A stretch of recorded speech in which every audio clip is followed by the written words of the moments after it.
O que eu preciso fazer para aprender a delegar?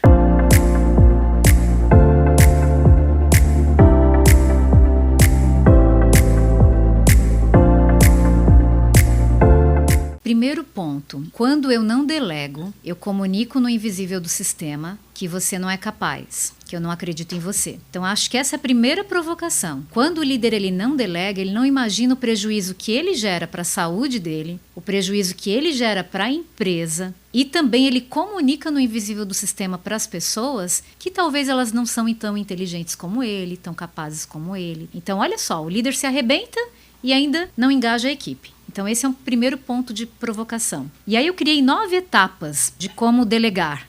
E esse é um dos módulos também que a gente tem dentro da nossa plataforma. A primeira etapa é, eu preciso olhar para a minha equipe, identificar a maturidade do time, identificar o perfil do time, quem tem perfil mais para essa tarefa, para essa outra. Esse é o primeiro ponto. Não dá para eu delegar para você uma atividade que talvez você não tenha perfil, não tenha afinidade, né, com aquela tarefa. Então, primeiro ponto, identifica a maturidade e o perfil das pessoas. Segundo, deixa claro a expectativa de entrega e o canal de retroalimentação disso que você está delegando. Então, puxa, eu digo, a partir de agora, Emerson, essa planilha é contigo, vamos lá? Não dá para simplesmente eu te dizer, ó, agora é contigo. Eu preciso fazer o quê?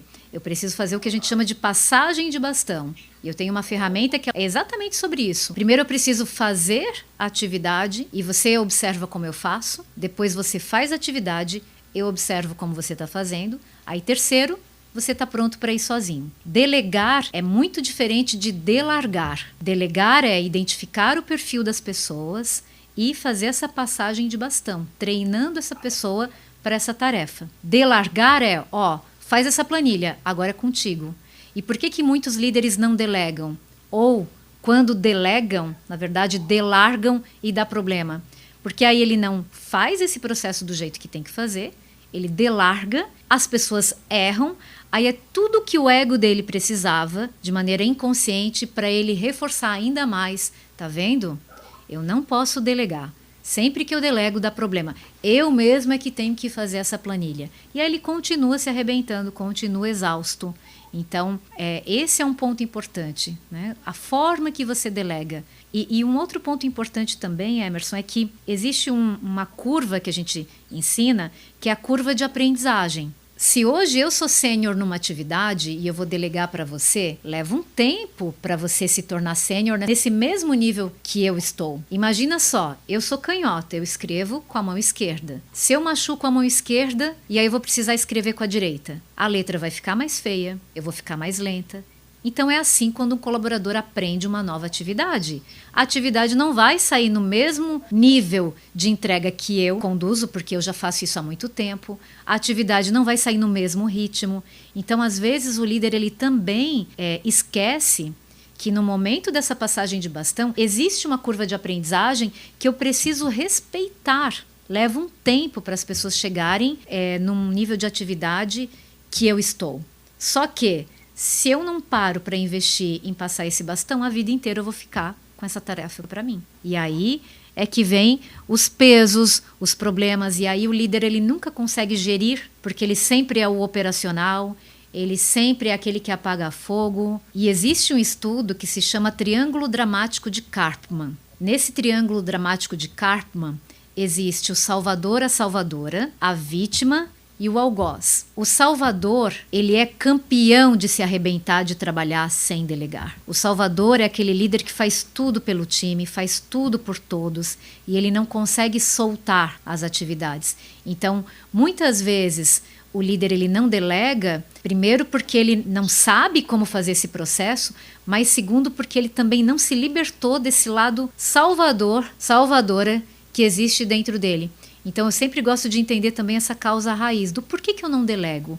O que está por detrás? Um outro ponto importante em relação ao não delegar é que alguns líderes sim têm medo de perder o poder. Vanusa, eu vou delegar essa atividade se a pessoa fizer melhor do que eu. E eu sempre trago essa provocação. Você quer crescer na empresa? Prepare alguém para o seu lugar. Eu atuei desde estagiária de psicologia até gerente corporativa de RH nas empresas. E quando nós chegávamos numa mesa de negociação, pensando em promover alguém, o que eu fazia como gestora de RH? Vocês pensam em promover o Emerson para tal cadeira? Tem alguém pronto para o lugar do Emerson se ele sair dessa área? Ah, não, Vanusa, o Emerson só ele sabe fazer o que ele faz. E aí qual era a decisão de diretoria? Então a gente não pode tirar ele de lá, porque não tem ninguém que faz o que ele faz.